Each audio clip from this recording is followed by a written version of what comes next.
Hey everyone, thanks for tuning in again. Today we're taking a look at the Plan B Model 10 Polyphonic Envelope. At the first glance it kind of looks like your standard attack decay envelope generator with a couple extra features. But there's several things that really make this module unique.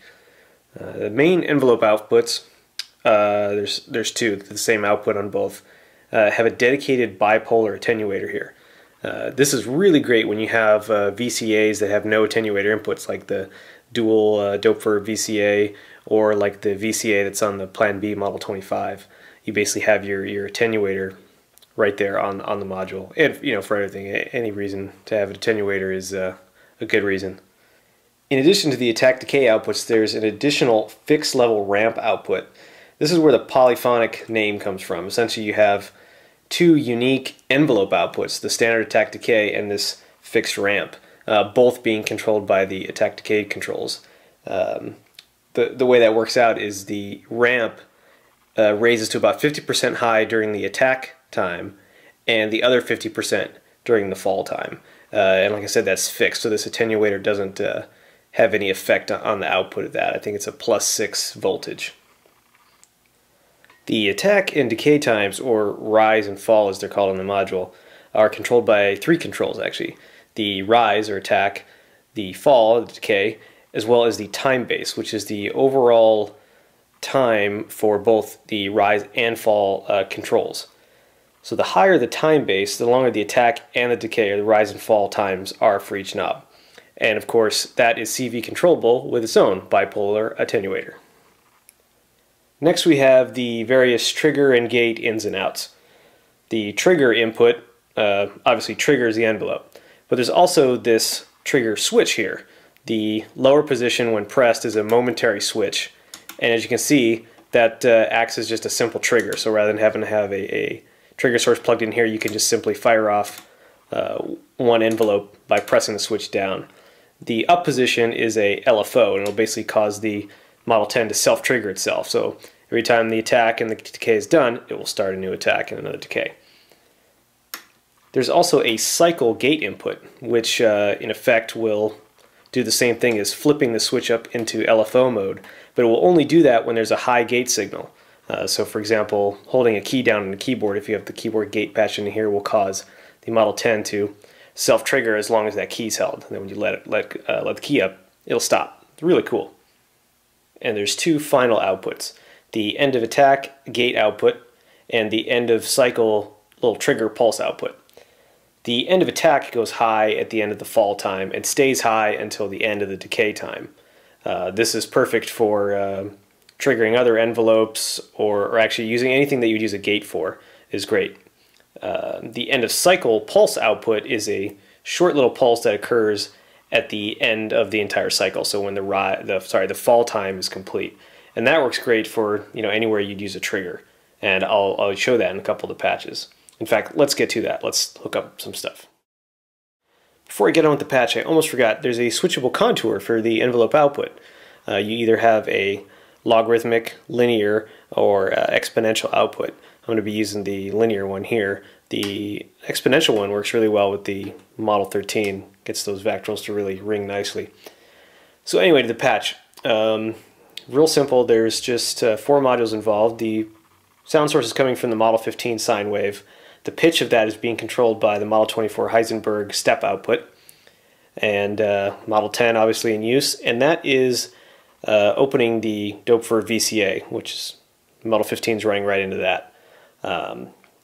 And the way that the triggering is working is the trigger out of the Model 10 goes to the external trigger in of the Model 24, which has it generate a new random pitch. The trigger out of the Model 24 is coming back into the trigger input of the Model 10. So it's just a fully self-driving system. To get it started, all I got to do is hit the switch.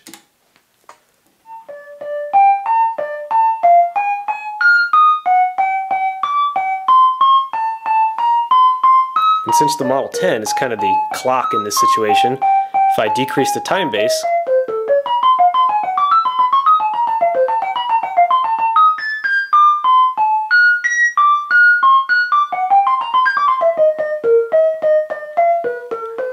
alright, let's get this a little more complicated.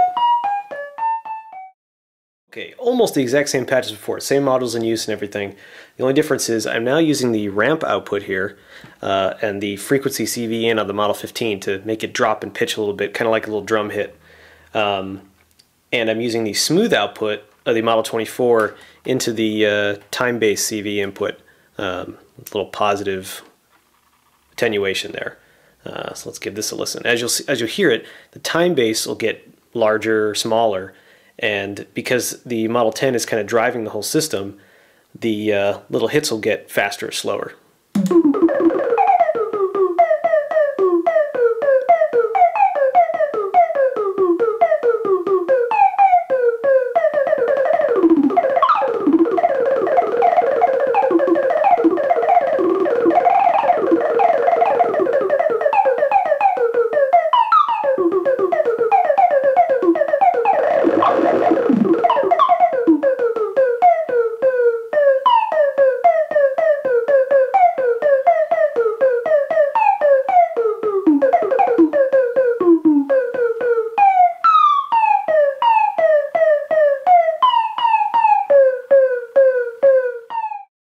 Okay, so we've got a somewhat similar patch from before. The Model 24 is still controlling the pitch of the Model 15. We're now listening to the saw wave of that through the Frequensteiner. And the Model 10 is still, envelope is still opening the VCA so we can hear everything. The triggering is a little different this time. The Model 28 top clock, I have the quarter note going into a clock divider, which is then going, see, we're taking a quarter of that. So every measure, it's going to switch between the eighth notes and triplets via the use of one of the Doepfer sequential switches. The Model 10, the end of cycle is going back out to the Model 24, same as before, to trigger a new pitch after each time around. Also, the ramp output of the Model 10 is going to the Frequensteiner filter and opening it up a little bit, similar to like you'd use another envelope for, so you get this little quack on every hit. So let's take a listen.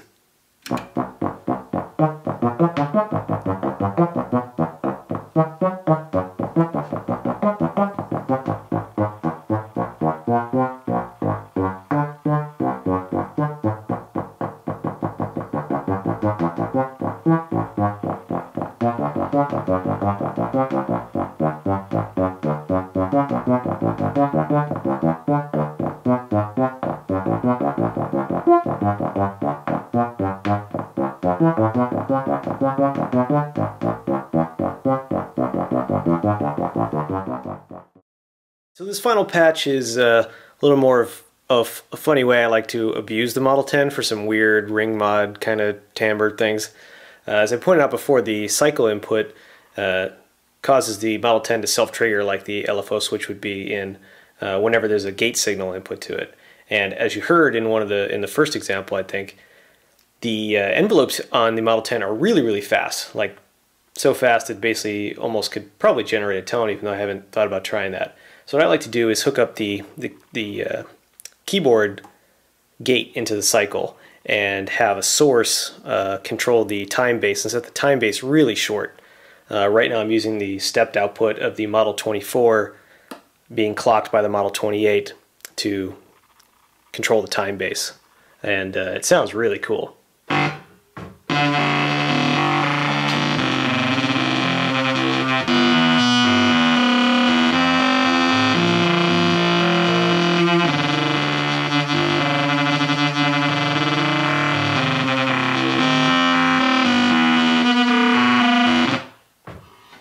Well, that's the Model 10.